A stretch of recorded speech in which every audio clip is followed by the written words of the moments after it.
अस्सलाम वालेकुम फ्रेंड्स, ये वीडियो बहुत ज़्यादा अहम है, मुख्तसर सी बनाऊंगा। इसमें आपको टू द पॉइंट चीज़ें बताऊंगा। नंबर एक ये है कि दोस्तों ने पूछा था कि क्या हम उम्रा के लिए अकेले सफ़र कर सकते हैं। तो भाईजान देखिए, कुछ मेरी ट्रैवल एजेंटों से बात हुई है, मैं बड़ा हैरान हुआ हूँ। हालांकि अकेला जो बंदा सफ़र करता है ना, असल में जो खर्चा आता है ना वो ट्रांसपोर्ट का आता है, जो मसला बना है। और उसको ज़ाहिर अकेले बंदे को टैक्सी पूरी करवानी पड़ेगी, जद्दा से मक्का, फिर मदीना, फिर वापस मक्का और फिर वापस एयरपोर्ट के लिए। तो इसके लिए पहले 1960 रियाल या 2000 राउंड फिगर कर ले, 2000 रियाल इसका खर्चा था अकेले बंदे का, उमरा वीज़ा विद ट्रांसपोर्ट का। मैं हैरान हुआ हूँ कि अभी भी कुछ लोग जो है ना पाकिस्तानी 1.5 लाख रुपए ले रहे हैं अकेले बंदे से, या मुझे लगता है इनको डराने के लिए कहते हैं जी 2000 रियाल लगेगा। क्योंकि अभी तो आपको पता है कि कीमत हाफ रह गई है, 1050 रियाल में मिल रहा है, बल्कि इससे भी कम का सस्ता मिल रहा है सिंगल बंदे का। उसकी वजह यह है कि अब सिंगल जो बंदे ने जाना होता है ना, कुछ दोस्तों से मेरी बात हुई, वो कहते हैं यार साकिब भाई हमने 21 दिन के लिए जाना होता है और मदीना पाक में हमने 40 नमाजें पूरी करनी होती हैं, 8 दिन 10 दिन बल्कि रहना होता है ताकि 40 नमाजें आसानी से पूरी हो सके। तो हम जब ट्रैवल एजेंट के पास जाते हैं वो हमें ग्रुप के साथ अटैच करने की कोशिश करते हैं, और हम इंडिविजुअल की बात करें तो वो कहते हैं बड़ी सख्ती है, बड़ा महंगा उम्रा है, तुम 1.5 लाख भर लोगे, ये वो इस तरह के मसले पेश। लेकिन ऐसा मसला नहीं है भाई, सही इनको गाइड किया करें। दूसरा, हमें पता है कि ग्रुप ट्रैवल सस्ता पड़ता है, लेकिन एक बंदे की अपनी डिमांड है कि मैंने ग्रुप से हट के इतने दिन मदीना पाक में रहना है या इतना पाक मक्का में, तो वो ग्रुप के साथ अगर अटैच नहीं होता तो या उसके लिए स्पेशल अप्रूवल ले सकते हैं, तो ले लें एक्स्ट्रा डेज की, अदरवाइज आप उसको इंडिविजुअल जो है सही गाइड किया करें। इसके अलावा दोस्तों आपको बताता चलूं कि ये सिंगल एंट्री ई वीज़ा होता है।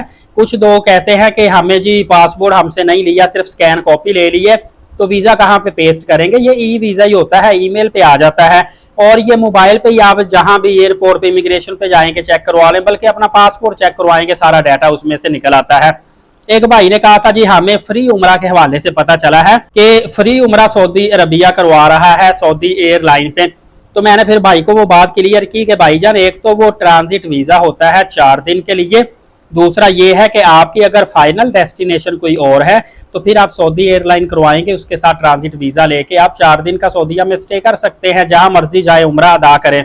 लेकिन एक भाई ने मुझे कॉल करके पूछा कि साकिब भाई अगर हम ट्रांजिट वीज़ा लेके सिर्फ सऊदीया जाए, सिर्फ टिकट करवाएं, फ्री वीज़ा मिल जाए, 4 दिन सऊदीया में रहे, वापस आ जाए, ऐसा पॉसिबल है? क्योंकि मैं बिजनेसमैन हूँ, तो ऐसा नहीं पॉसिबल है। ट्रांजिट वीज़े का मतलब ही ये होता है कि आपकी डेस्टिनेशन जो फाइनल है वो कोई और होती है।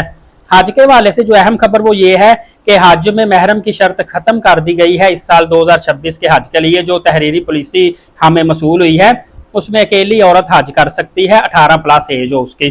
लेकिन ये है कि उम्रा भी अकेले 18+ कर सकते हैं, 18 से कम एज वाले जो हैं वो अपने ब्लड रिलेशन के साथ करेंगे, और इसके अलावा 12 से कम के जो हैं वो उम्रा अदा कर सकते हैं, हज अदा नहीं कर सकते। इसके अलावा आपको हज के लिए मेडिकल भी सबमिट करवाना पड़ेगा, कोई बड़ी बीमारी हुई, प्रेगनेंसी हुई 6-7 माह करीब करीब, तो फिर आप हज के लिए नहीं जा सकते। इसके अलावा no work no overstay, इस पर बहुत बड़ा जुर्माना है।